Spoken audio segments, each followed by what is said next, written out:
Welcome to the Sleazy Podcast, the podcast about anything and everything, but mostly TV and movies. And now it's time to get sleazy. Time to get sleazy. All right, everybody. Welcome to the world-renowned, the baddest podcast of ever, the most listened to podcast for moms across the world, the Sleazy Podcast. I'm your host, Sleazy. Tonight, I'm joined by Mr. PBS. Howdy. Then, of course, I'm joined by my pal, my best friend, my homeboy, my Swiss cheese, my rotten soldier, my good time boy, Robzilla. Thank you. I appreciate that. I did say one of those out of order, but Yeah, it doesn't matter. little what we do in the shadows for you there. Laszlo, the Yep. character. And then joining us from the Chicagoland area, as always, Hot Sauce. But he wasn't here last time. It was out for his birthday, which Yeah, is happy birthday for us. Yeah, happy belated birthday. You know, I was such a mess trying to get the show going last week. I forgot about that. I forgot to hit record on the mixer. I was a complete mess. I was like, I've got to carry these fools with Hot Sauce not here tonight. Cocaine's a hell of a drug. I don't know about that. How you doing out there, man? Did you have a good birthday? I did. What did we do on my birthday? Yeah, let's hear it. Yeah. I'm still on the hunt for my hot chicken takeover equivalent in this area. I haven't So found there hasn't been anything that's remotely close to hot chicken takeover for you. Not personally, no. Dave's hot chicken's pretty good. It's decent, but there's nothing quite like my hot chicken takeover. A Columbus staple. Yeah, and got a chicken place, and then I think I just ordered a pizza. Just watch TV or watch movies and had a pizza. are you a fan of hot chicken takeovers, mac and cheese? If it's fresh. I feel like it's some damn good mac and cheese. Like, It's got to be fresh though. Like, cause I mean, I'm kind of OCD about stuff, but not really being diagnosed. And like, I have to do certain things certain ways. right. Hot chicken takeover, I always have to be there before they open the doors. Like, I can't go in when they're already open. I have to be there first. Don't have to be first in line. I just have to be there when they open the doors. You know it's fresh. You want the ready. stuff Yeah. that's being cooked Yeah. right away. So You the, don't and the want mac something and that's- cheese is always good then. I get what you mean. You don't want something sitting under the heat lamp because it's fucking garbage at that point, you know? Right. Especially even mac and cheese too, because that's got to be fresh. If not, it's just Dude, I'm gonna be telling you. horrible. This place has some amazing mac and cheese. Hot chicken takeover. There's how many locations do they have now in Columbus? 3 in Columbus, 1 in Cincinnati, 1 in Cleveland. Oh, wow. I didn't know they expanded outside of Columbus. No, 4. They've got North Market, Clintonville, Easton? Westerville, Easton, and then Cleveland, Cincinnati. So I believe there's 6 total. Wow, that's insane. Moving up. Really is. I think they were in the process of opening Westerville when we moved last year. So Westerville's maybe been open around a year, maybe a year and a half tops. So you had a good birthday, I take it. I did. A year older. Excellent. I made it through another one. So how old are you, if you don't mind sharing? Oh, I don't care. So how old are you? Oh, you really want me to tell you? No, I'm Yeah. 46. I don't care. You're I'm 46? Yeah. Boy, the age difference in this group. I'm older than everybody. We're I the would never pups guess compared that. to you. I'm fucking older than everybody. I remember when I first started working at Kroger, like Hot Sauce was the scary motherfucker you didn't want to fuck around with, you know, in the grocery crew. Like if you did something, he tortured you. But we were just fucking around though. Like we just fucked around at work. Like it wasn't anything malicious. It was just fucking off. Like I would see him fuck with people. I'd be like, I'm not saying anything to him. But we just fucked with everybody though. Like climbing through the racks, having rubber band fights and just goofy shit. Setting trash bags on fire. I've heard some wild shit. It wasn't a from trash wild bag. It people. was a paper bag of tags. Technically it was trash though. It was a trash bag. Yeah. Well, you know, the trash bags we made to hang tags, but crazy times. Mhm. I still remember like being in the break room and you coming in with a electric fly swatter, and we had a manager there and you fucking welding with it. And he was like, "Oh, you motherfucker." Who was it? Mark Williams, I think. He was there for the remodel. Yeah, because I was running the dock during the remodel. Yeah, because you went right back to the dock. I remember that. Said bye, bitch. Yeah. So, how was everybody else's week? Long. Come on, Mr. PBS, give us something. That was a very meh week. Any black and white films that you've watched this week? I don't think I watched any black and whites. Don't open that list up. This is on a time limit. Don't open that can of worms. No, I did. There's I forget which company it was. It was Vinegar Syndrome or Severin released a box set of folk horror movies I've been meaning to dig into. So I started to dig into that one. He's like, the week. Remember when Jericho was taunting Dean Malenko in WCW, and he was the man of 1,001 moves, and he had the old school like printer paper that dropped out. That's like Kyle. Yeah. This is everything I've watched this week. 1941, 1955. If it goes above like the 70s, I'm pretty impressed. I'm like, I'm like, man, this dude. So do you like cry when you watch some of those older movies? Like, did they get in touch with your feelings that way? Or not any more or less than new movies. Yeah. Okay. I'm ready for you to get that. I do shed the occasional tear to film. Oh yeah. Gets me right in the feels. I mean, sometimes, it warrants a tear every once in a while. Sometimes they get a hold of your emotions. I want to get that box set that you sent the Shaw Brothers. Gotta be pretty pumped with that. Rob, what about you? My Swiss cheese, my rotten soldier. Busy week. We're gonna have a topic we're gonna discuss about a movie we saw on Tuesday. Yeah. I've just been catching up on. Make sure I catch up every week on my show. And let's not like act like you were a willing participant in going to the movies on Tuesday. I was willing to piss. I had, for days I had to be like, "Hey, Bullet Train is on Tuesday, $5. Bullet Train's on Tuesday, $5." No answer.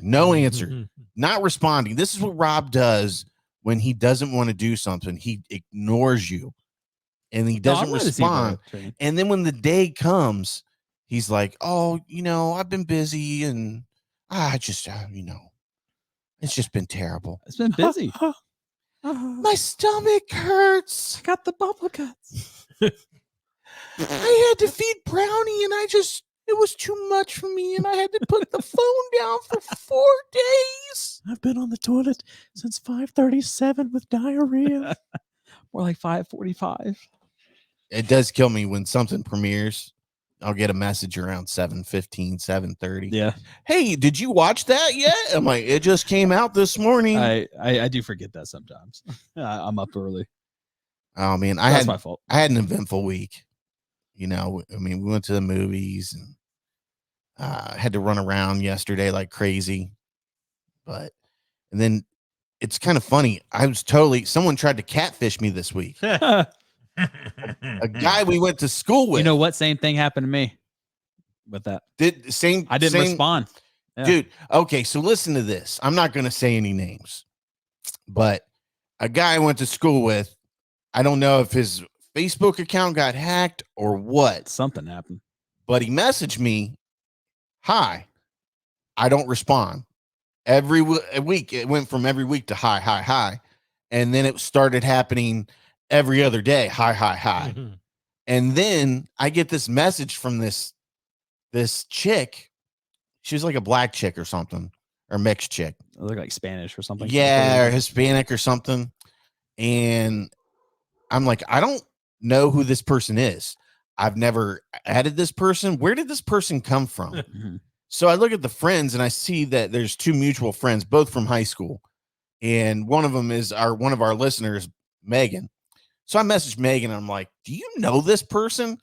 And she goes, "I got the same message and I don't remember adding this person." So I'm like I'm looking at the Facebook wall and then I see "Happy Birthday" with the name. So I'm like putting 2 and 2 together. And I'm like, that's right. He really did try to message me the other day. And I responded back this time like, "Who the fuck is this?" Yeah. And it was like, "I just want to be your friend," and stuff like that. And I'm like, why do you want to be friends with somebody you don't even know? Yeah.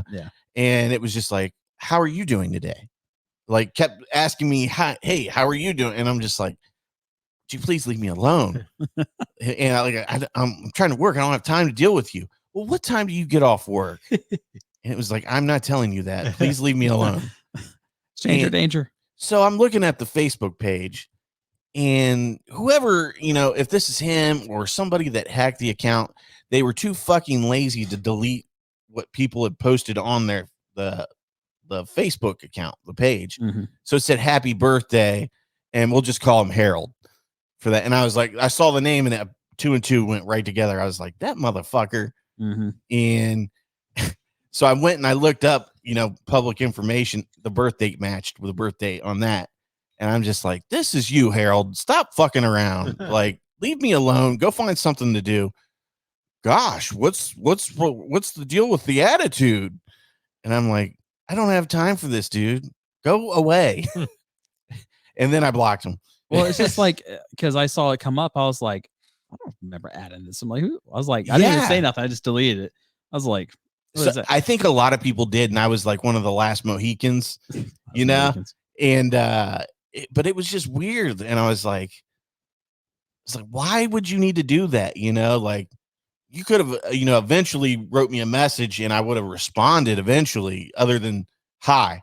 You know what I mean? Like, hey, do you remember me from school? How it's been a long time, such and such. And I'd eventually responded to that. Yeah. But the problem is different. I have 20 messages a day. I have to filter down who's more important to respond to. Mr. Popular. And it's not him. I'm sorry. I didn't talk to you in school. I'm probably not going to talk to you now. Sounds like a compromised account. Yeah, I don't know what the deal was. Well, I had a mutual friend before, and then all of a sudden that happened where it was like some I foreigner felt like it was him, because even though I hadn't talked to this person since like freshman year of high school, the mannerisms felt the same. Yeah. It was what I remember talking to them, but very creepy, man. And it's just like, it was unsettling. And then I watched that Manti Te'o documentary. I got to watch that later on in the week. And I was like, how did he get catfish? I mean, you got to have a feeling that this person isn't real. And then I watched it was only 2 episodes, but I ended up watching it. And I just thought that was so funny that documentary came out the same week that somebody tried to catfish me. And it was just weird. Like, man, that poor dude, that guy that catfished him is now a trans woman. And you can tell why he catfished him. It's because, he wasn't in touch with himself, and he was realizing that he wanted to be a woman, and he was confused. I'm not sure what to do. Yeah. But man, that stuff was brutal, dude. And then I think he played it up too a little bit. Manti Te'o did, to get his Heisman run and all that. Mm-hmm. But I just thought that was so weird that, I had a catfishing experiment, and then the Manti Te'o documentary is out and everybody's talking about it. So I had to watch that. I remember somebody made a comment on that show, Catfish. They're like, it was like 2020 or 21. They're like, how the fuck are you going to get catfish in the year 2021 at this point? I mean, this dude, they played video footage of it, and from like when he was on Dr. Phil's TV show or whatever the fuck. And Manti Te'o was like, I have voicemails of her calling me, like I was in love with a girl, like, right. And they sure enough, they put him behind a curtain so he could get into character and stuff. And sure enough, he sounded like a girl. I'd be like, no curtain. You're going to do it for everybody. Well, he was like, I have to be in a dark room and I have to get into a certain mood. And come on, actress. He had to be a method. He had to get into a method acting, Come on, Tom Hardy. Get the fuck out of here. But man, it just goes to show you like how mentally unstable some people are. Or they need help. They do this catfishing bullshit. Have you ever catfished anybody, Mike? Be honest. Yeah. You got a good story for us? What's that? I said, do you have a good story for us? I don't know if it's like full blown stories. Like, I did create a fake dating profile, trying to catch a predator. And then you were one of those guys. Were you gonna like meet him at like Kroger or something? And well, no, it's someone that is a convicted predator, and we were trying to prove that they were still online. So a couple of us made fake profiles on a service that he was supposed to be on and was looking for him and stuff. I mean, that's like a necessary like catfish thing, but Yeah, but dude, I'm telling you what, like you've never done it just for fun to see if you can like get somebody to fall in love with a fake person. I'm fucking too lazy. That's way too much effort that I want to put in. That's what I'm saying. It takes a lot of effort to do that. Like you're living two lives at some point. You know, You can barely get out of bed and go to work in the morning. Right. Like Like I can barely keep up with my own life, let alone live another life and, you know, pretend to be somebody and then keep up with all the lies on top of that. But I used to have a joke. Like my buddies would be like, "So you stalking anybody lately?" Like, look, stalking's a young man's game. right. I got a job to do, and then I'm tired for the day. I got to go home. I don't have the energy to drive around someone's house and, and look through the windows or anything. You could do that stuff when you're a teenager or like 20, 21, but after that, it's like, this isn't a cop stakeout here. I got things to do. Right. Like what? Because you ain't leaving the fucking house once you're home from work. I'm already tired. That's he why really is. Like tired. If Mr. PBS works during the day, it is a no-go for him to go out at all that day. And then he can't get him out the night before because he's got to work early. This fucker's got an excuse for it. Yeah. Yep. Well, I've got to get up and work. Like I always tell him, I can't go out. It's a school night. And the one time, sounds like the one time back when we were younger, young man, we went to a what was it, Daniel Tosh stand up? Yeah. And then right afterwards, I had to go to work, and it was like midnight to 8. Well, I think I got there at 1, so I worked like 1 to 9, and then I'm pretty sure you were in at like 3 or 4. So something early, but we were out late, and then just going straight to work, pretty much. Young man's nowadays. Mr. PBS was like, I went to a show or a concert or something, and I got home and I was literally like 1 hour sleep. And all right, I got to get up for work.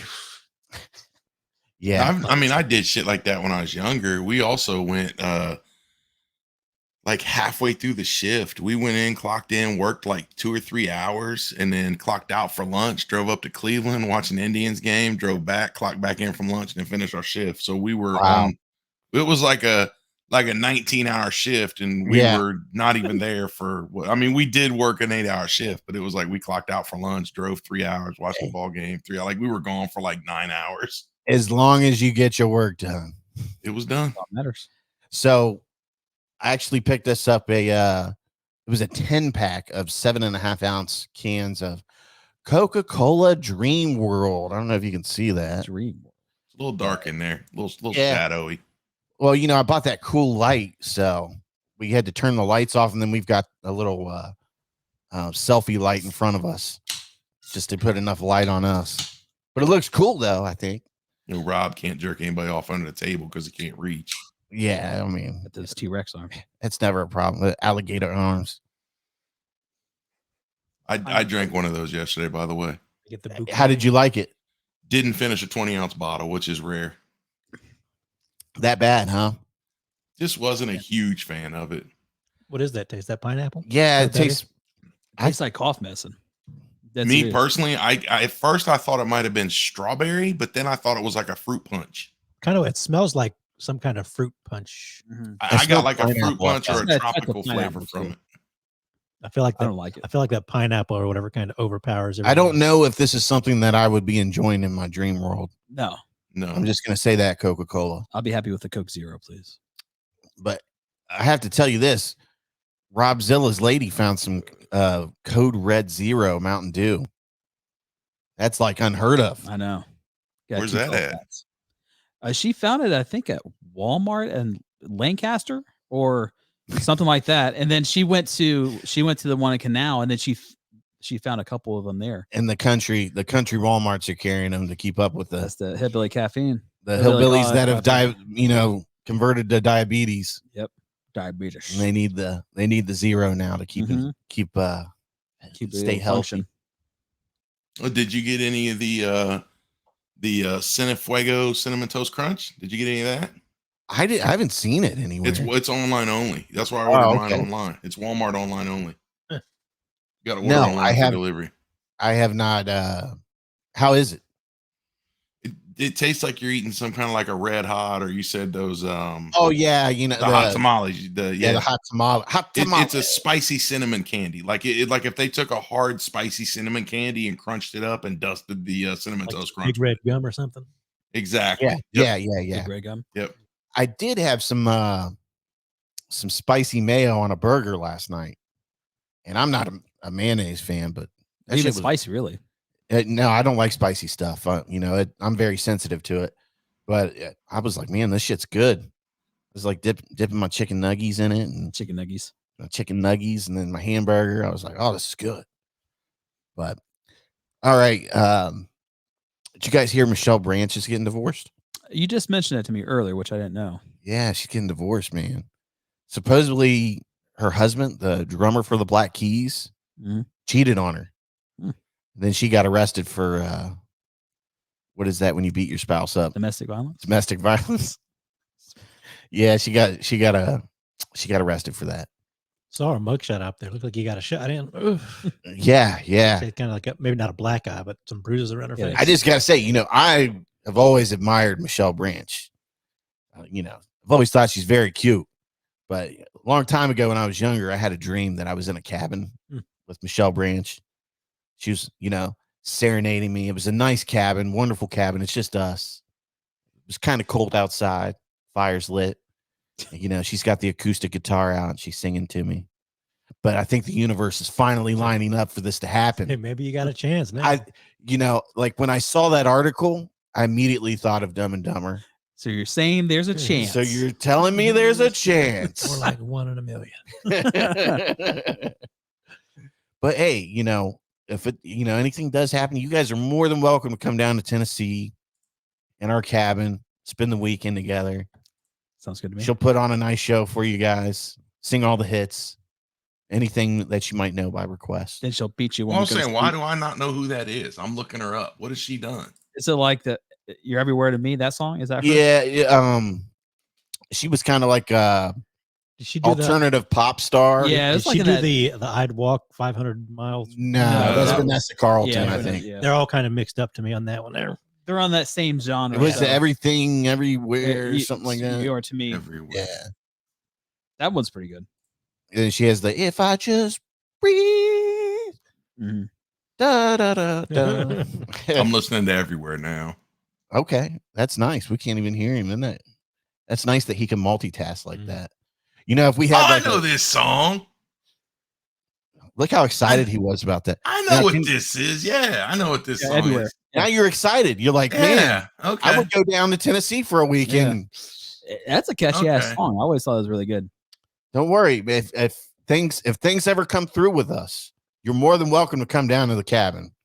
This is very much a Figure out how much your bail money is. I got you, baby. Oh, I'm sure she's loaded, dude.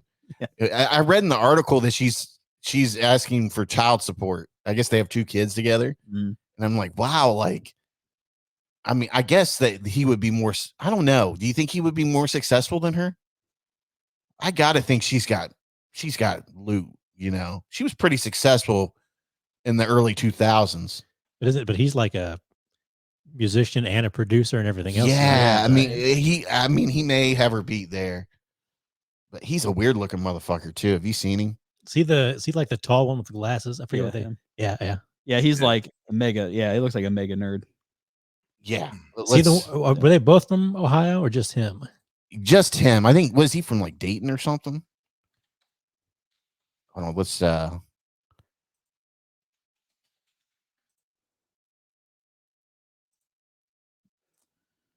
see here. Akron. he's from Akron. That's it. He's from Akron. Okay, yep, Akron. She's from Arizona. Dona. Her, according to these websites, her net worth is $15 million. His is $20 million. Oh, so he's got her beat by a little bit. Mhm. Hey, you know, when somebody fucks you over, you get vengeful, man, and you're out to make their life a living hell. She made that social media post or whatever, saying he cheated on her with their management or something like that. Yeah. Yeah, but anyway, he's a weird looking motherfucker, dude. And I mean, He ain't no Lyle Lovett, though. Yeah, look at this. There's a picture of the two of them. She's aged a little bit, but she's still cute, I think. Where's my arrows at where I can click? It won't let me go that way. Where's the mugshot? Oh, yeah, we got to find the mugshot. I mean, look at that, dude. That is a grotesque man. Look at this. Look at that face. He kind of looks like the guy from the Ladies Man from the TV show a little bit in the face. Like Steven a merchant. Yeah, like a chubbier version of him or something. Yeah. Look at her. She's still got the nose piercing or whatever. All right, let's see if we can find her. Oh, there's the arrows when I need them. Good Lord. I like how somebody did the little rip there. To be fair, you are looking for his name, so you're probably not going to find her mugshot. Yeah, well, I was just looking through the pictures there. Let's see here. Motherfucker's ballsy. Got that search history popping up on stream for everybody to see. Don't type the wrong letter. Oh, I know. Michelle Branch. Don't type the wrong letter. TMZ. Try TMZ. Buzz Lightyear banana dildo. Like, what you type. Buzz Lightyear to the rescue. There it is right there. Oh, yeah, it looks like she got smacked. Good one. He threw a quick jab in her eyeball. Don't worry, Michelle. I'm not a hitter. If you're listening. I'm a lover, not a fighter. Yeah, I would never hit you. You'd probably just beat up on me.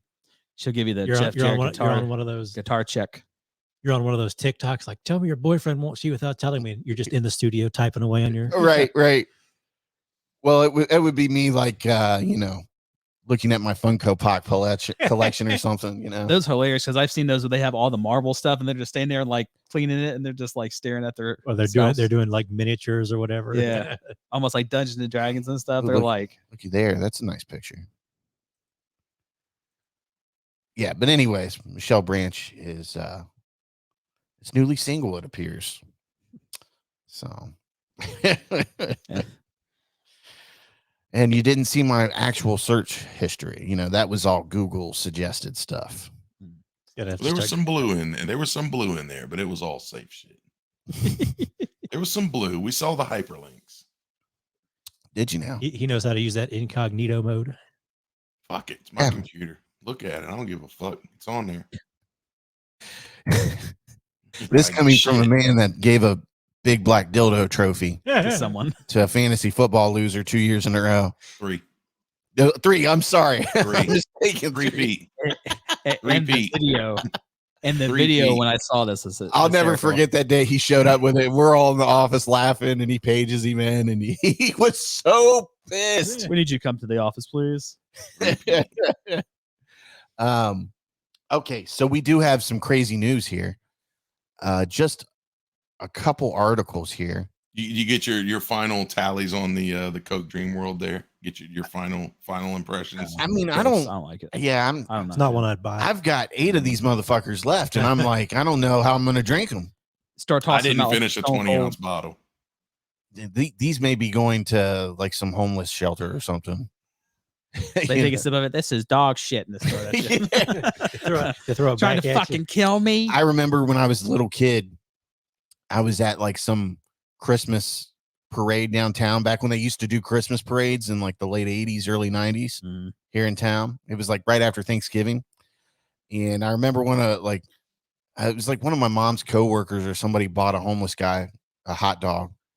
And he was like, I don't like fucking relish. And he like fucking dumped it on the ground. Oh my God. She was like, well, I guess you're not going to eat, It's like, man, if I was homeless, I'd just be picking it off. And beggars can't be choosers. Right, buddy. At like, that point.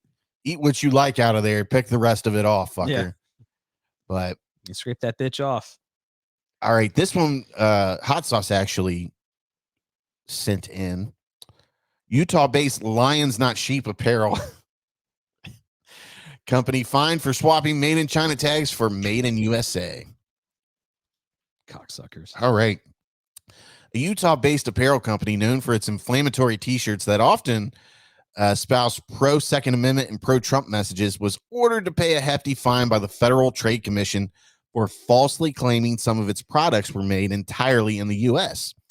Lions Not Sheep and its owner, Sean Whalen, were hit with a $211,335 fine last week after the FTC found the company removed Made in China tags, replacing them with phony Made in the USA labels, according to a news release.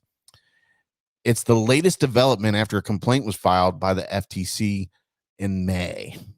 A reference to the saying, "A lion doesn't lose sleep over the opinion of sheep." The company made waves during the pandemic in response to mask mandates and COVID-19 restrictions with shirts that read, "Give violence a chance," depict Donald Trump as the Terminator, and frequently feature military-style rifles. Boy, this sounds like a great company.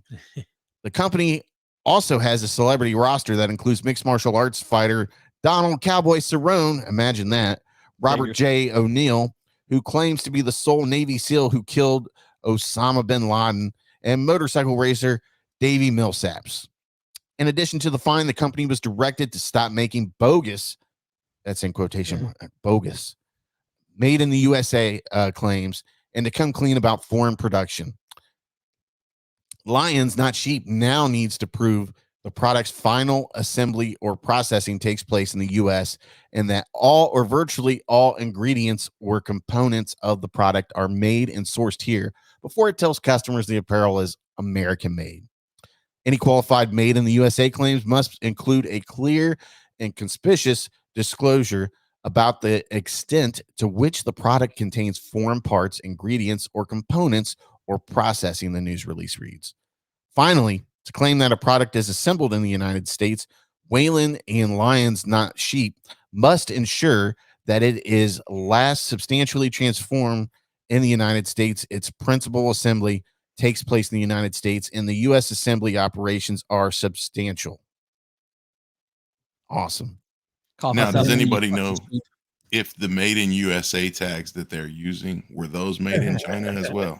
Oh, you gotta believe they were.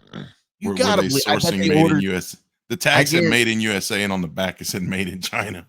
It's like, when Trump was running for president and everybody was buying his merch, and people were buying them just to see where they were made from, and it was made in China. It's like, China. I love these people that are like supposed patriots, and they don't support American brands. They don't support Americans. Not at all. And, this is just another proof of it here. This is another get-rich-quick scheme. These guys were ordering from fucking China and not American-made stuff, and advertising as patriot gear or whatever you want to call it. Yeah.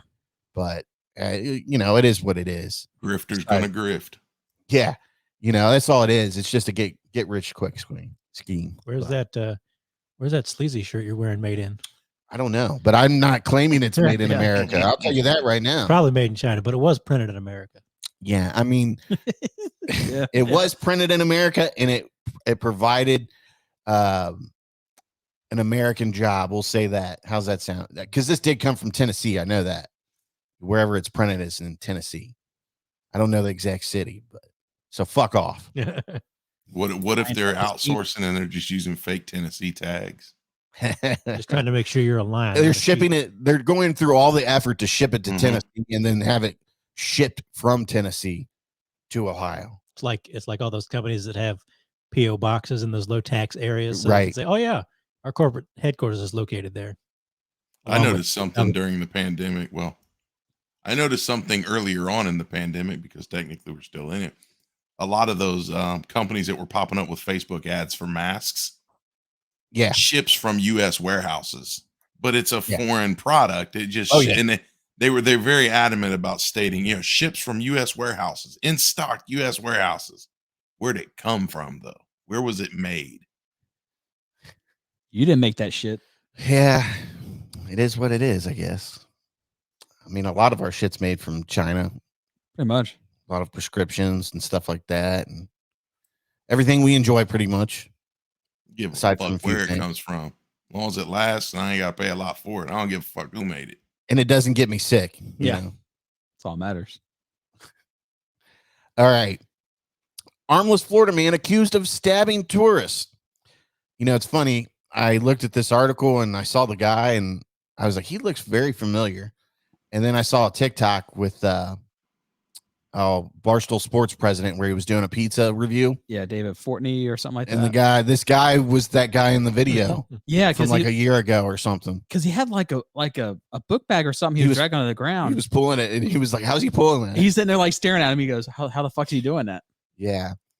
A homeless Florida man with no arms has been arrested for stabbing a tourist with scissors using his feet, police say. Jonathan Dale Crenshaw. Oh, that's bad when they have 3 names like that, you know. A homeless artist from South Beach, Florida. I don't know if you'd say he's an artist. That dude is a crackhead. Was arrested Tuesday and charged with aggravated battery after he allegedly stabbed Cesar Coronado, a visiting tourist from Chicago, according to NBC6 Miami. According to a witness, Coronado was asking Crenshaw for directions when the man suddenly attacked him, stabbing him in the arm before fleeing on foot. I'm not from here, and this is not what I came for. I came for a vacation, Coronado told NBC. Fuck, you can get stabbed up here, buddy. What'd you go down there for? I just said, do you know where this is? But as soon as I talked, the only thing he reacted was he just cut me. After being found near the scene by police, Crenshaw told officers that he was lying down when a man came up to him and punched him in the head. You know that's a story right there. Mm-hmm. Crenshaw said he pulled the pair of scissors from his suitcase with his feet and stabbed the man twice to defend himself, according to officers. Why would I go and attack someone else? No, I wouldn't do that, Coronado said. It's like, how the hell did I get stabbed? Yeah, I would like to know that too, sir. Yeah. Like, is it the right guy at that point? Because I can't believe with his legs someone could do that. Well, when you don't have your arms all your life, you have a lot of time to learn to stab somebody with your feet. Yeah. Those become your feet, your hands. So. Crenshaw is now being held in jail on $7,500 bond. He's not paying that. No, of course he's not. He's homeless. Maybe Dave from Barstool Sports can hook him up. Yeah. And then when he gets out, give him some pizza. Would be nice for him to do that. You just imagine that, like, hey guy, do you know where this place? Oh my God. It's like he had to have him in his fucking feet for him to be out. That's some quick. strength too, to like hold it between your feet and then actually get it to stab somebody. Well, that's how he makes his art. He uses his feet and he holds the pencils with his feet. Oh wow, so he is very skilled with his feet. So good for him. You can paint a picture, you can throw a knife. Paint a picture, you can cut someone with the scissors. That'd be awesome if he said something like badass, you know, like, you ugly motherfucker. Motherfucker had it coming. All right. So moving on. This isn't really crazy news, but I thought it would be interesting to share on the podcast. Superbad star asked fans to stop screaming McLovin at him after 15 years. That made me kind of sad because I went to see that one when it came out. Oh, I know, dude. 15 years already. God. I know. Yeah, I went and saw that at Movie Tavern when Movie Tavern first opened up, and I think I saw it at Movie Tavern too. I got a bunch of beer and I was hammered, and it was the funniest shit I've ever seen. Superbad actor Christopher Mintz, is it Plaze? I always call it Plassy, but I don't Plassy? Yeah, we'll go with that. Is hoping fans will stop shouting McLovin at him on the street. Fat chance, buddy. On Twitter, we'll just call him Christopher. Christopher shared a Vanity Fair article celebrating Superbad's 15th anniversary. In the post, while the actor acknowledged the 2007 film's importance to his career, he also added a lighthearted request that people stop screaming McLovin at me. It's going to happen more now. Yeah, here's the tweet. Superbad released 15 years ago today. My life has never been the same. Can you stop screaming McLovin at me? Never. We'll have to find that and be like, absolutely not. Yeah. I don't think I will. The cultural influence of Superbad and the film's most enduring character can still be seen today. As the Vanity Fair article points out, McLovin shirts are regularly available for purchase at retail chains like Target, and slang terminology like DTF from the film is still widely used. What did DTF come from that film? I mean, I thought it was always around. I thought it was kind of around anyways, but I don't know. I mean, I always say faux show. That definitely came from that film. Yeah. Faux show. You know, I won't watch that he movie still now. goes to those shops at like the tourist places. There's always like a McLovin looking license or whatever. Right. And for those of you that don't know what we're talking about, you should, number one, be ashamed of yourself. And number 2 here is McLovin's iconic origin. And Superbad, Mintz Plaze plays Fogel, a nerdy friend of main duo Seth, played by Jonah Hill, and Evan, played by Michael Cera. He's the dude, by the way. Near the beginning of the film, Fogel reveals a fake ID he procured in order to buy alcohol for a party. The sole name on the ID reads McLovin. That's it, prompting ridicule from Seth and Evan. While the plan works and Fogel is able to buy booze from a liquor store, he's then knocked out by a robber and lands in custody of 2 slacker police officers. And, the whole night is a crazy event. But yeah, that's the him with the police. That could be an entirely separate movie on its own. Oh, no, it was great, wasn't it? Yeah. The part where they have to destroy the police cruiser and they're playing Van Halen and they're like shooting and drinking in the car. My favorite part was like they were breaking up the party and like that kid's like, "Fuck you, pig," and spits on him. He smacks the fuck out of him with a nightstick. That's well, the cops are what? Seth Rogen and Bill Hader. Yeah. And that was like one of Bill Hader's roles where it was like, this is the dude from SNL. He can be a little bit more. Yeah. That was great, man. He was like, "Fuck you, pig." He was I think one of the funniest parts too is the beginning of the movie too, when they're leaving the convenience store and the kid spits on him. He's like, "What do you want me to do? Step in his face?" He's like, "Fuck you, Judas." Fuck you, Judas. I always remember he says McLovin, why didn't you just put Muhammad on there? He's like, Muhammad's the number 1 name in whatever. Number 1 name in the world. Yeah, that was so funny when he saw it. Like Jonah Hill's character literally freaks the fuck out at him. Like he's the one going through the effort to get the alcohol, and he's the one that's going to take the heat if he gets caught. And he's just like fucking talking mad shit to him. Like, bro, you go get the fucking fake ID. Fuck you, Fogel. Yeah. Then they call him like Faggle or something like that. Yeah. That's Faggle. How dated that movie is. I don't know. Like, you just can't make movies like that anymore. You can't. Well, just like one of the opening scenes from like what is it? The Hangover, where he's screaming "Doctor" or whatever. Yeah, Dr. Faggot. Yeah, you can't whatever. Say that anymore. So, what did you do? He's been disconnected. I've been disconnected. Flatline. Oh, your headphones? Yeah. Plug it in, buddy. Fucking here, give it to me. Geez, how the fuck did he do that? His arms can't reach nothing. Jesus Christ, Rob. God damn. What the fuck? I saw that coming a mile away. Like he's reaching. Why is he reaching? Fall the fuck over. His fucking face. Weebles wobble, but they don't fall down. Why is he reaching? It looked like a little alligator, like trying to come out of like a pool, Can you hear again? Sorry for the technical difficulties. Can you hear now? Yes. All right. All right. So that's crazy news for this week. Not too many articles, just sweet and short. So we're going to move on to She-Hulk. That came out yesterday on the 18th.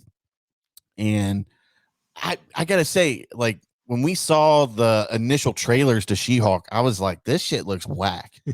It looks really bad. Like, the CGI looked a little rough, and it looked kind of cheesy to begin with. And so, then they released another trailer. Was it around San Diego Comic-Con, I believe? Yeah, around that time. And I was like, holy shit, this looks like a different type. It looks like they really went back and touched it up, and it looks a lot better. And then, we saw the reveal of Daredevil. So I was like, I got to watch it now, right. But anyways, they released episode 1 last night. So I went ahead and watched it and pleasantly surprised that, it was obviously it was an origin episode. And, they have an agenda with this show, obviously, whether it treads on the feminist agenda or the woke agenda, it's somewhere in there. Yeah. But it's lightly addressed here and there. But the first episode, obviously, origin episode, like I said before, they get into a car accident when she's with her cousin, which is Bruce Banner, aka the Hulk. He's got a machine on him that keeps him as Bruce Banner, so he doesn't turn into the Hulk, obviously. Mm-hmm. Smart Hulk, or whatever. And they get into an accident and, tumble down a hill, car accident, tumbles down the hill. She crawls out, cuts herself, pulls Bruce out. Bruce is bleeding all over the place. His machine breaks. Quite convenient, right? His blood drops into her open wound. That's how she becomes the She-Hulk. That's So all I'm going to say. You can like becoming a Hulk is like a sexually transmitted disease kind of deal. Obviously, thank God. Yeah. Thank God. What's her face never banged Bruce Banner. Imagine you get Scarlet. you get angry one Scarlet day Johansson. and you start turning green. You're like, shit, did I get this from the toilet seat? Shit. Well, I think it has to be blood. So, Mhm. or maybe some bodily fluid. Who knows? Mhm. He was very specific about blood. Yeah. Your big But- green thing, you've got an STD Yeah. or STI. I think they're called STIs now. Sexually Yeah, the whole transmitted infection. episode is pretty much like her transforming. Then he finds her, and he's training her how to be a Hulk, pretty much. But it was a good episode, and it was nice to see the Hulk again. Yeah. And we definitely got some answers to the Hulk's arm. Yeah. That's no longer an issue. But definitely, I was very, very, very surprised. Yeah, it wasn't And bad at all. The CGI didn't look bad. It looked better. And like I showed it to Rob before we actually started recording. And I was trying to figure out, I was like, did they use a body double for her and then CGI her face onto it when she's, She-Hulk? And we actually did some reading, and she's actually in the same getup that they have Mark Ruffalo in to be the Hulk. She has to stand on a platform, and then she's in the CGI suit with the head rig or whatever to track her movements. So, it looks like they cleaned it up a lot before they released it. But watch it. If you're a Marvel fan, you got to watch it, right? Mm-hmm. But Daredevil's gonna be in it. You gotta watch it for that. yeah, exactly. But is it the best Marvel show yet? I don't know about that. Well, it's only one episode. You got Yeah. to watch it and then determine how it's going to lead to everything. But I'm else. definitely into it, and I'm going to be watching it all the way through. Yeah, I'm not upset by it at all. No. I just want to watch it more and see what's going to happen. Yeah, but hopefully you two get to watch it at some point. What did you think from your initial, the trailer, the first trailers that you saw or images of She-Hulk? The first trailer wasn't interested just because the CGI didn't look good, and then as of other trailers have come out, it looks a lot better. So it's something I want to watch. I'll watch it. Yeah, we were talking about it at dinner that it came out last night, so we'll get into it. Yeah, and I don't know how long that episode was. Probably about an hour. It didn't seem like it though. Yeah, it seemed like it was like a half hour, but it flowed really well with the story. So that's why when it's like that for me, it goes by too quick for me. If only you had a producer that could check run times. I know. If only you had someone to look up run times. I know. He well, and the character She-Hulk, she's very obsessed with Captain America's sex life too. So you'll hear a lot of discussion about Captain America's sex life in that episode. And there's actually there's an end credit scene. I don't know if it's like that for every episode, but I thought somebody said it was. But I guess we'll find out every week. First episode was only 35 minutes long. Really? It did. That's what it says. Didn't feel like it. Felt like it was a little longer than that. I felt like it just went quick too, though. Yeah. Maybe because I watched it twice or something. It felt longer the second time, probably. But I don't know. It was decent, though. Wasn't bad. Yeah, it moved quick. I know that much. It's bang, bang. They get into it, get the origin through, the training through. Well, just like I couldn't even finish the first episode of Miss Marvel, let alone, you know what I mean? So Miss Marvel, I don't get why everybody was saying, "Oh, it's the best Disney show, Marvel show out." I think just how it ends is the reason why they kind of said it's the best. Yeah, I'm just like, I was okay. Like I don't fucking care. Yeah, I was like, I'm not excited for it at all. It was a rough watch, I thought. I couldn't even get through the first episode. I was like, fuck this. But I actually posted about She-Hulk, like, oh, I enjoyed it. Did anybody else enjoy it? And we actually got somebody commented on our Facebook page. Hopefully I'm saying this guy's name right. John Mazzy. I wish the series premiere would have been an hour or longer. These shows are live action comics targeted for an adult audience. I don't know if I'd say that, John. The pilot had all the complexity of a cartoon typically found in Highlights magazine. Pithy one-liners, a full wokeness, all caps wokeness, quoting, and special FX don't make a show. Despite this, it is entertaining. Please try to add some character development, pay attention to the characters' mythologies, and add coherent plots in future episodes. Also, if the Hulk is incredibly powerful, capable of near instant healing, why does he wear glasses? I commented back, I'm like, that's because he's Smart Hulk, because he says he's Smart Hulk. And if being a Hulk could fix his eyesight, could that be harnessed as a technology to, like laser eye surgery, just inject a little bit of Hulkness into your eyes? And Well, you have to realize something like you stem say, cell therapy. Well, just like you stated before, the villain in Marvel Universe is cancer, so they can't cure that. So why they're going to cure eyesight? Well, you go to see Doctor Strange, like, Doctor Strange, can you cure my cancer? Like, I've seen 15 million alternate universes. I don't really. No, I can't. No, I can't.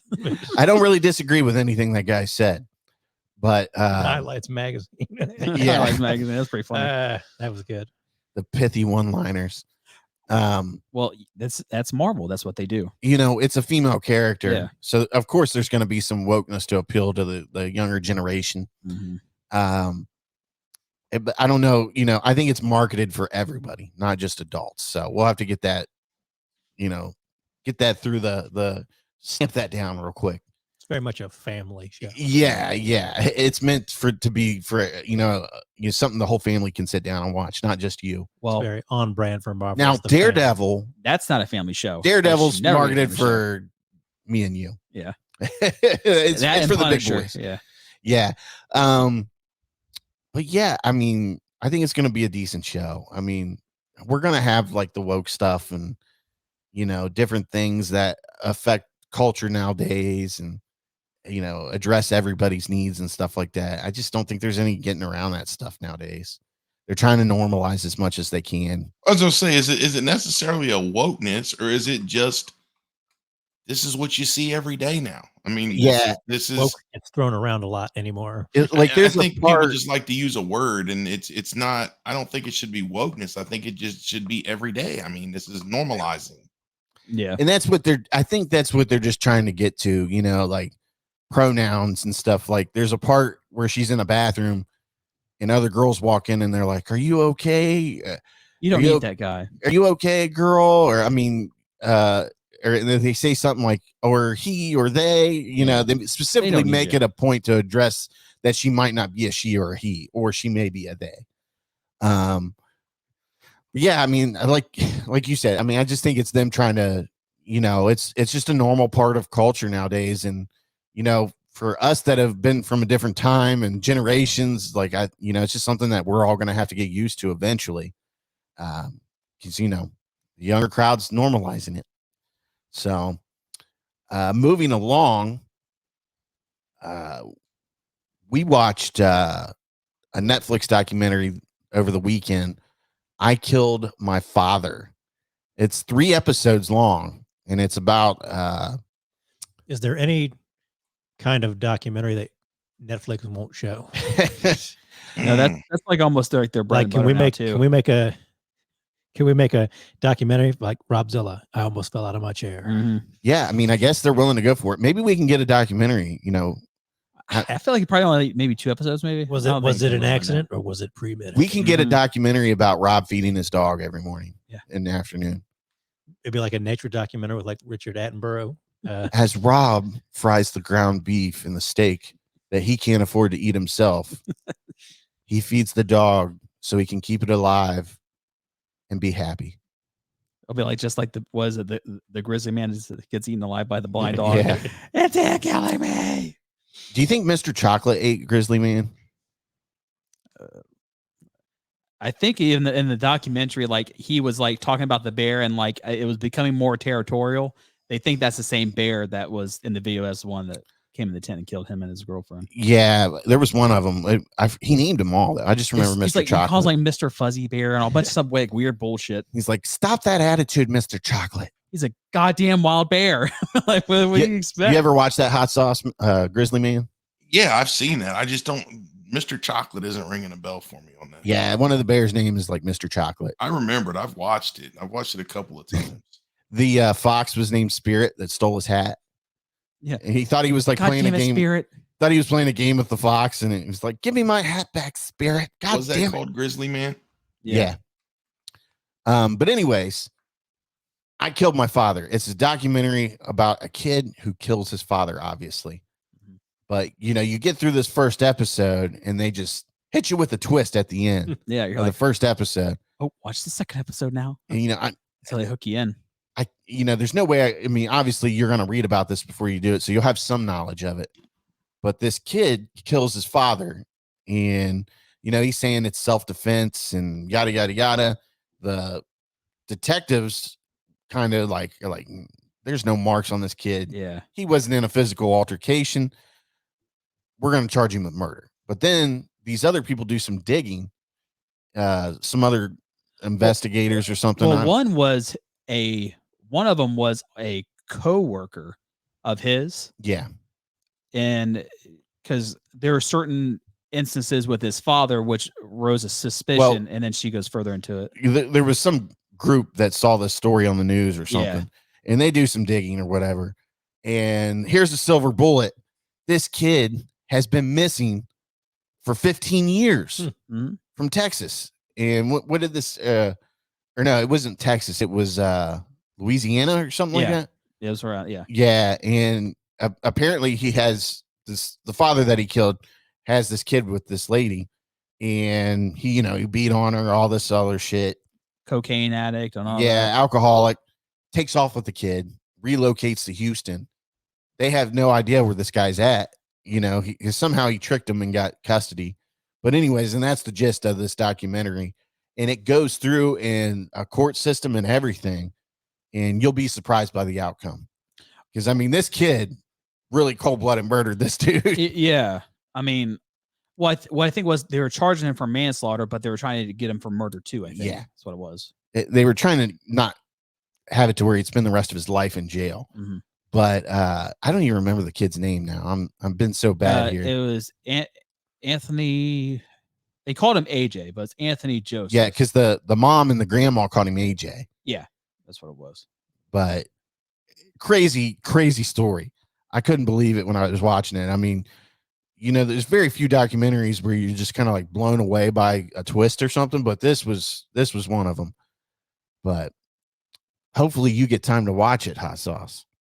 It sounds really familiar. My wife watched Anthony Template. Is the last name Template? It's not template. It's template. Template. Yeah, it's one of those southern. I swear they said template on there, but I'm like, yeah. It's spelled template like you would. Well, it doesn't have an E at the end, but it's template or something like that, or templar or something. And it's weird because you see him as a younger kid, he's like super happy and stuff, and then you see him get older, he's like almost like a sociopath. He's just like, no. Yeah, but this kid didn't go to school. He knew how to read and he knew how to write.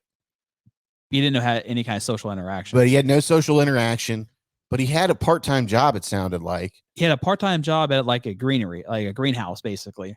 But they pretty much said they couldn't put him in school because if they put him in school, he'd have been in like an elementary class. Like that's how far and bad he was with his education. And I think I think the father would have figured out. Well, they would have figured out he would have been kidnapped or something. He would have dinged on something, and they would have been able to find him, which is weird. I don't understand how the mom couldn't locate him. Well, that was another part of it. They were like, well, he wasn't in this big, national registry of a child that was kidnapped. They had flyers, but he wasn't in like this big registry. So they're like, but still, like they couldn't look up the dude, like the father. That's what killed me. Well, but then again, she also talked about like they were dirt poor. That's what it was. You see, they were dirt fucking poor. Yeah, she's working 7 days a week as a waitress, and he broke her with the court, through the divorce and all that, I think. And she spent all of her money plus went into debt, I think, with something. Mm-hmm. And she was just broke. She couldn't, and she was exhausted. But it did sound like she kind of gave up a little too easy. Yeah. But she's like, that's my baby. I'm like, well, yeah. But he did have like he was able to trick the system in Texas to override the system in New Orleans or whatever Yeah, they were, that- Louisiana. Yeah, like she was unfit and he wasn't, and he was the one who was charged for assault and battery. Yeah, he and- painted her as the bad parent, and the police came and actually took the kid away. Yeah. And she just never knew where they took the kid to. Well, she was at work or something, and The grandma was watching. Yeah, And they did, the grandma, she wasn't all there either. She wasn't the brightest crown in the box. No, but yeah, she was like, "I'll never forgive me for giving up AJ." It's like, yeah, what are you gonna do that? Like, you're an older person, and the cops come and tell you to give up your grandkid. You fucked up, Grandma Betty. You think they drawed like a revolver on her, and they were like, "Give us the kid." Yes, kid, you old bitch. You just go back to watching Matlock, baby. You go and sit in your rocking chair and That's watch the your show I Golden want. I Girls. want Matt Hulk. Matt Hulk. Yeah. Instead of Matlock, it's Matt Hulk. Matt Hulk. You go back into your rocking chair watching Golden Girls. It's funny. Mr. PBS heard Matlock, and he was like, "Fuck, where is this lady at?" I'm in. I would love to watch a Matlock. Sign him up. series. Let's have a party. What about In the Heat of the Night? I was never a big fan of In the Heat of the Night. Heat of the Night was a good show. I watched okay, a few but- episodes. It was no Matlock or Chips. I I was a Chips. Murder She Wrote kind of a fan. I was a kid. Whenever I would have to spend the night at my grandmother's house, my mom's mom, she'd always watch Matlock, Murder She Wrote, and In the Heat of the Night. And sometimes Dallas was in there. Oh yeah. I want to say Well, Dallas. Dallas and Knots Landing. Murder She Wrote was the shit. Oh I love Murder, She man, Wrote. my grandma loved Murder She Wrote, dude. That was I the big love staple. Golden Girls too. I love watching my grandma with Golden Girls. Golden Girls was a funny show though, Yeah, it was. but I like the one grandma who's just a big whore. She was so it's funny how old they looked, Yeah. and they were what, in their 40s or something when they filmed that show. Well, one Aside of from them, the older lady, yeah, the older lady, but like she was kind of like one. Of She the wasn't youngest even ones. that old Yeah, either. Betty yeah. White was the oldest one on the show. Yeah. yeah. Isn't that weird how people Yeah. looked older back in the day, and like it seems like people nowadays don't look old at 50. Right. Well, I think it's So- been said recently, like within the last couple of years, that they then are the age that the Sex and the City women are now. Yeah, I remember reading about that, and that's crazy, isn't it? Like, the Sex and the City gals now is how old they were then when that was on. So- And Betty But White anyway. outlived them all. She was the oldest one and outlived every one of them. Yeah, Was it All Rue right. McClanahan, Estelle Getty, Betty White, and I can't think of Betty White was the treasure. oh shit. She really She had was. the other show. I know Kyle knows Everybody it. loves What's the her. other show that she was on? Maud. That's it. What's her name? B. Arthur. Yeah, B. Arthur. There you go. I always There you remember go. that because of Airheads. Airheads. Yeah, I had naked pictures of B. Arthur. Where the fuck we gonna get that? That was Brendan Fraser, yeah. Adam Sandler, and Airheads is a fucking great yeah. movie. Steve Buscemi. Man, that's a great fucking cast. Okay, so I Killed My Father, Netflix. Check it out, everybody. You'll love it. Trust me on it. It's a good documentary. 3 episodes. You can get it done in an afternoon. Well, watch that one evening. and also the girl in the photo. That's I great. haven't watched that one. That yet. one's wild. Yeah, excellent. That's the one my wife watched. The girl in the photo. that's shit's Did, crazy. did she dig it? Yeah, that's the one where the daddy and her dressing up in lingerie and stuff for daddy. Yeah. Is that right? Ooh. Yep. Trust me, it gets more detail Yeah. what it is. You'll see. Okay. Yeah. That's just a tip of it. So moving on, we got What 2 you said. more segments left. 2 movies to talk about here. Netflix premiered Day Shift last week. What'd you think? For those that watched it, I thought it was a fun flick. I enjoyed it. did you watch it, Hot Sauce? No, not yet. Well, this piece of shit behind me didn't watch it. You don't have Netflix. No. I was too busy not watching Stranger Things season 4 to watch it. Yeah. That's funny. We've got to figure a way to get you. That's always my favorite Hot Sauce comment now. We've got to figure out a way to get you a Netflix account somehow, so you can watch it again. I bought me a Netflix gift card. Did you? Well, Yeah. fucking fire it up, buddy. Nothing I really want to watch on there yet. How many seasons are you behind on Stranger Things? I've seen 1 and 2, so I just got to see 3 and 4. And it's going to be at least another year before 5 comes out. So Well, they said it's gonna be just 2024 when it comes out. He'll end up watching everything in 2024. Yeah. When So- Netflix is $30 a He's like, I month. got a little vacation. I'll go and catch up. I feel like there's another. But he won't though. He'll say, I've been waiting to revisit this one, a 1907 classic. Me and Mom went to the Fart Cushion Theater and watched 3 times last summer. It was Like, spectacular. dude, come on, man. God, I love Kyle though. Fuck. I know, right? Only him though. You just don't see this stuff from anybody else. No, because dude, Yeah. you'll rag the fuck out of him about watching something, and he'll be like, "Oh, I've been meaning to revisit this one," but then you'll see his little Kappa post, "Last chance," and he'll go watch it at the fart theater. But I'll never forget, like when we all first started, when Kyle first started working with all of us, and I was talking to Gaylord, and he was like, the other day I saw Kyle walking back from Walmart, and I asked him what he was doing. He was like, "Oh, I'm picking up an antenna so I can watch this piano concert on PBS or something tonight." I was like, "Oh my god!" It was Wagner's Ring Cycle. He says it all defiantly, like I'll it fucking was, show you. it was Wagner's. Right. Like, you shouldn't be making fun of me for that. Do you say it know? with your chest. You undereducated swine. You kids need to be watching. I know Stranger Things. Fuck that. Stranger Things forever. Yeah. Anyway, so Day Shift starring Jamie Foxx. It's it's a newer vampire flick. But I gotta agree with Rob. It was a really fun movie, I thought. From the director, one of the directors of John Wick. Yeah, Chad Stahelski, I think it's Stahelski. called. The vampires were a little different from anything you've seen so far. You know, they're a little bit more powerful, and Well, there's different types. They kind of go into it. So I always liked vampire movies that actually switch it up a bit. yeah. So they switch it up a bit with this. And it was cool that there was like a union for vampire hunters, and Jamie Foxx has kind of been like an outlawed vampire hunter. And he comes into a situation where his wife's like, "Look, you need to come up with $4 or $5 grand or we're moving." His daughter needs braces and private school tuition that she needs to pay for. So he's got to make money quick, and the only money he can make is with the union. So, and it has something to do with their fangs. So that's what's kind of when they're done killing a vampire, they clip their fangs out. They Yeah. pull their fangs out, and then they sell them for money. Yeah. And they said there's more money when they're elders. Yeah, when they're older. Yeah.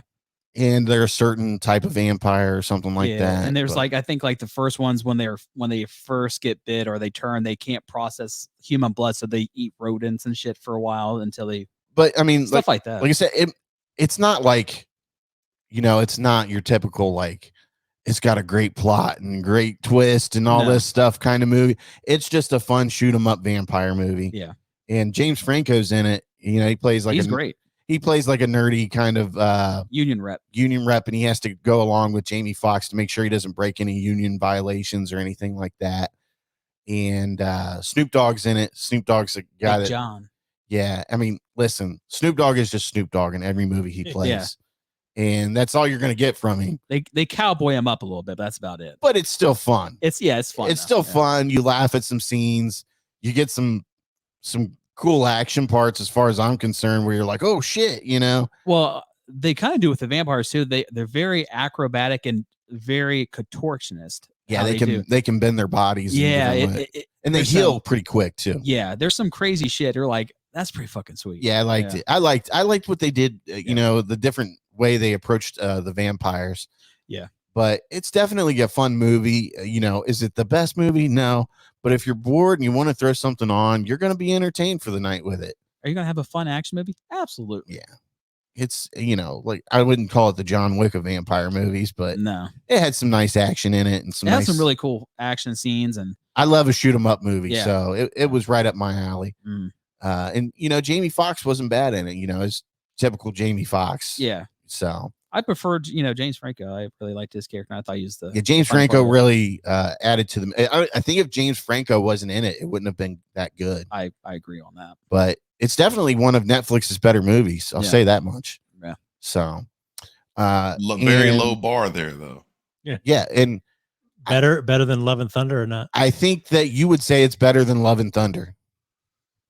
I'll go that much. I'll say that to you. Ooh, okay. I think you'll enjoy it because it seems to be right up your alley, I would say. Yeah, I agree. I think he'll like that more, Love and Thunder. Yeah, there's a lot of action in it and A lot of and it's like it's over the top action, but it's good. It's fun. in It's your face type action. Yeah, and there's some shit like holy shit. Yeah. Like, what the fuck? Let's just say Jamie Foxx has a shotgun. That's his preferred method of killing vampires. Well, he does something special with it too. Well, we're not going to talk about that.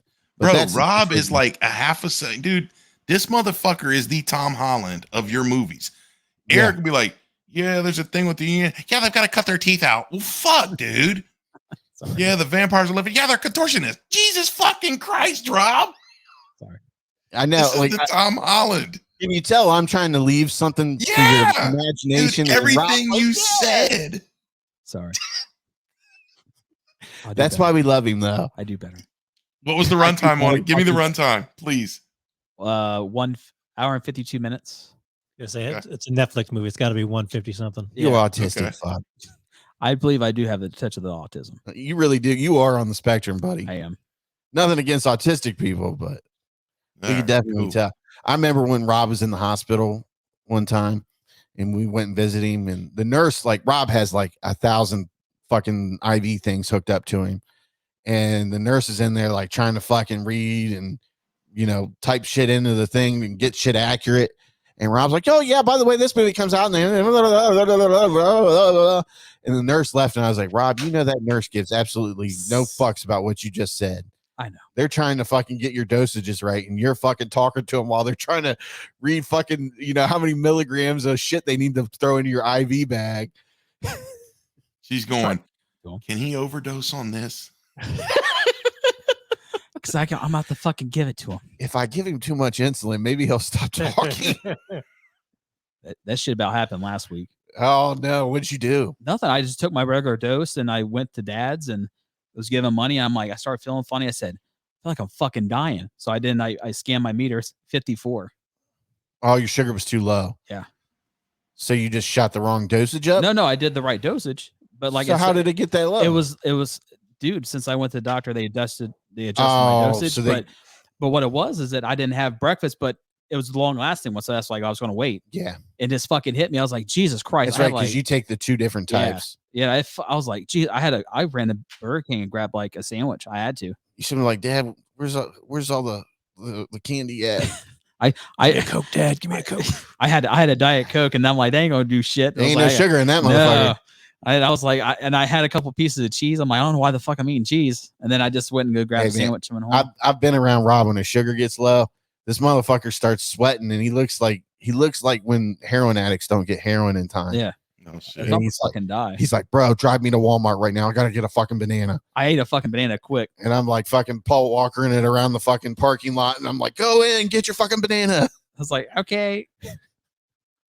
Yeah, Rob, he gets a little crazy there when he doesn't get his sugar right. Yeah. But of course, we know that we used to work with a lady. Every day it was nice out, she'd have a fucking sugar attack. And this fucking bitch. I already know who it is. I already fucking know who it is. Every time that like it was nice out or there was something going on at work, she had a fucking sugar attack. If she had to close a department by herself, she's dropping. Yeah. She's dropping. Well, I remember one time there was a manager coming through, and there was a person working, and then that individual you're speaking about was working, and the manager asked the one person, "Hey, where's she at?" And he's all, "She's on the floor back there flipping around." Like, what the fuck, dude? Like, yeah, I was leaving and she's getting ready to close by herself, so she's back there flipping around on the floor. It was a normal thing, man. It was like she did it. She did that shit to herself on purpose to get out of stuff. But I remember one time I was walking by making signs, and I just saw like feet, like the back door to the meat department would swing open. And I just remember seeing feet like flipping around, and they're just stepping over, getting meat trays to walk out. And I was like, what's going on? Like, nobody gives a fuck. Oh, no, she'll be fine in a couple minutes. It's like, okay. I guess that's like a normal thing, apparently. Yeah, at least like twice a month, it seemed like. Am I wrong about that, Hot Sauce? Maybe once a month? That's, yeah. At least. I mean, the fire department was like, okay, we'll be there in 10 minutes. You know, every time it's. Yeah, I think they that knew it was. At one point in time, they even responded to the call and was like, "This shit has to stop." You Yeah. are an adult. You need to take care of yourself. We're going to stop coming out. Like, we're not your primary care physician. You need to Right. see a fucking That PCP. endocrinologist or whatever the fuck you got to do, but this ain't it. Yeah. And this same person, she would get hurt too. So Kroger's a dangerous crazy place. things that you wouldn't imagine anybody getting hurt off of. I think that person miscarried like 7 times in 3.5 months too. Jesus Christ. Well, I can't say that One time their water broke. 20 minutes ago. Yeah, you did work with her a little. You worked with her. We'd probably say about the same amount of time. Their water broke and they were just standing there working. Like, if your water broke, why the fuck are you standing there working? Like, shut up. You're lying. Go to work. Like, shut up. I'm dedicated. Anyways, so definitely check out Day Shift. Moving along, our last topic or segment of the night, Bullet Train, starring Brad Pitt. We Robzilla and J-Bone and myself went and seen it Tuesday at the Marcus Theater for $5 movie night. Best deal in town. So, look for those deals if you're always like, I can't go to the movies, it's too expensive. Trust me, I know it's expensive. But look, they normally have a $5 deal or some matinee deal that you can get in on. But usually it's on Tuesday nights anyways. Security's in top force. And Oh yeah, they've got all kind of, man, we got stopped at the door, dude. You got your ticket? Security guys was like, get the fuck out of my way, dude. It was like, here it is. And he's like, oh, well, you're in this theater over here. I was like, no, I'm in this theater over here. Thank you. Just go back to watching the door, dude. Mm-hmm. But anyways, Bullet Train starring Brad Pitt. Man, I felt like this was like a Guy Ritchie movie on steroids. Like, really fucking fun to watch. Brad Pitt is hilarious in it. All kinds of cameos and different people playing in this movie. And I guess a surprise cameo at the end too. Yeah. If Rob, don't fucking say anything. I'm not saying if you can figure out who's talking to Brad Pitt on the phone throughout the entire movie. But it's kind of weird. It's like was it Japan? It's in Japan. It's on a bullet train. Yeah, they're on a bullet train, obviously. And he has been tasked with taking a job from a different hitman that's called off. And diarrhea. Excuse me for a second. I need some water.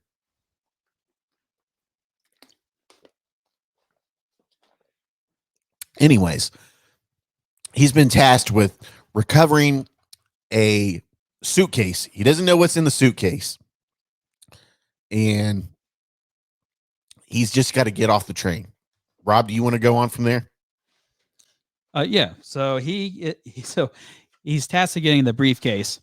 So he does not know what's in the briefcase. So he tries to get off of it and then somehow stopped for some reason by another person.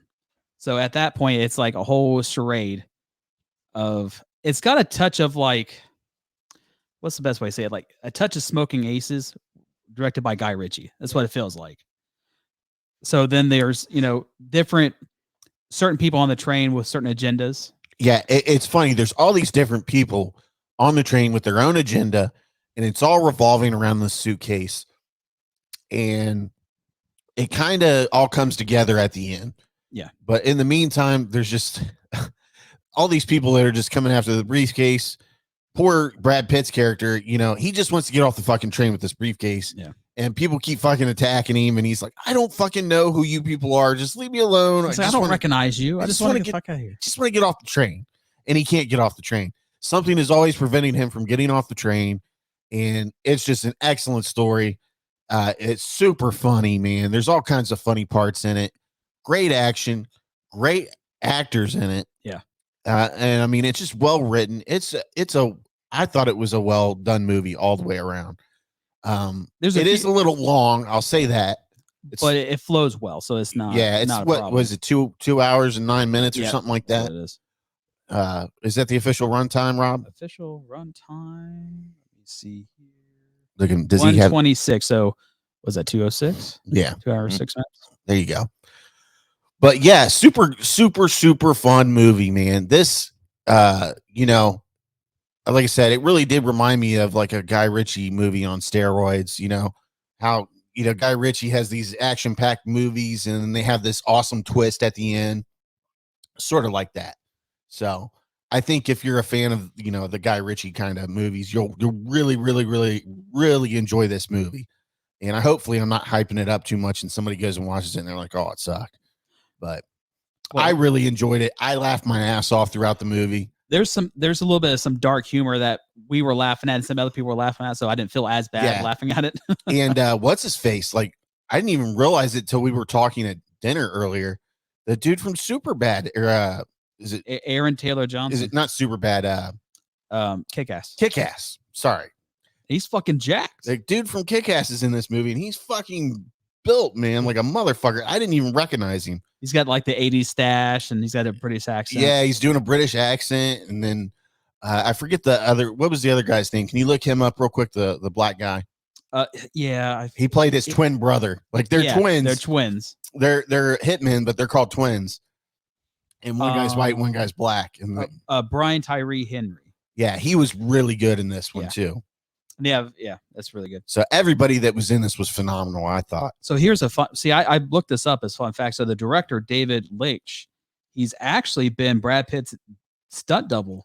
Yeah, 5 times. He's the other John Wick guy. Yeah, co-director, which he's uncredited for. But yeah, I mean, so just imagine, being on a bullet train and sometimes there's a fight going on and maybe a door opens up here or there and shit like that.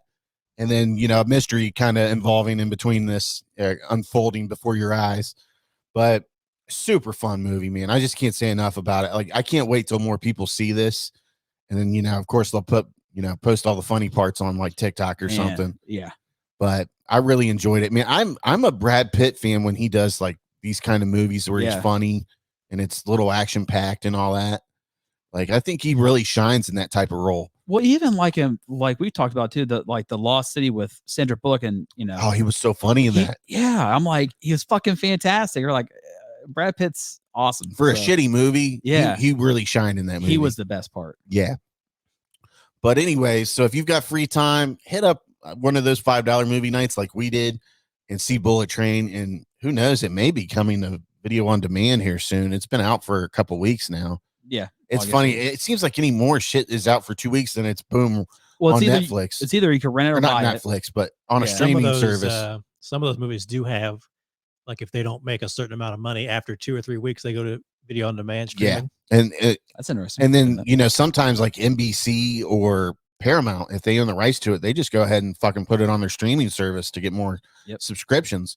I just saw today where the new Jurassic Park movie is going to be on Peacock on September 2nd. Yeah. I still never second or watched third, something like that. It's coming up in a few weeks because I just bought during Prime Days, I bought the 5-movie 4K box set real fucking cheap. And I already had a pre-order in for this Dominion on 4K. So I'd have all 6 on 4K. Excellent. And it just showed up this Monday. And then it's coming to Peacock in a couple weeks. But I'll have the full set on 4K. I saw where you watched it. What'd you think? We didn't watch Dominion. No, we watched the last one. Okay. I thought I saw you watch one, but we'll have to do that. I didn't want to pay to see that movie. I'm not gonna lie. September 2nd. September 2nd is me streaming. Thank you for confirming that, producer. You're welcome. I really appreciate that. You're welcome. But that's all we have for you tonight, ladies and gentlemen. As always, thank you so much for the support. Thank you for listening. My call to action is to share the show. Share it on your social media accounts. Share it with your mama. If your mom is not already listening, like I said, this is the #1 show that mothers listen to or prefer. But as always, share the show. That's our call to action always. And we appreciate it when you do that. It helps us out tremendously. It helps the show grow. We don't appreciate nothing, you traitors. How did that go? I don't remember. But anybody got any parting words to say or anything of that nature? Like and share the show. I don't believe so. All right. Mr. PBS, is there anything else negative you want to say? No. All right. Well, until next time, keep it sleazy. Thanks for listening to the Sleazy Podcast. Make sure you hit the subscribe button and remember, listen to Sleazy.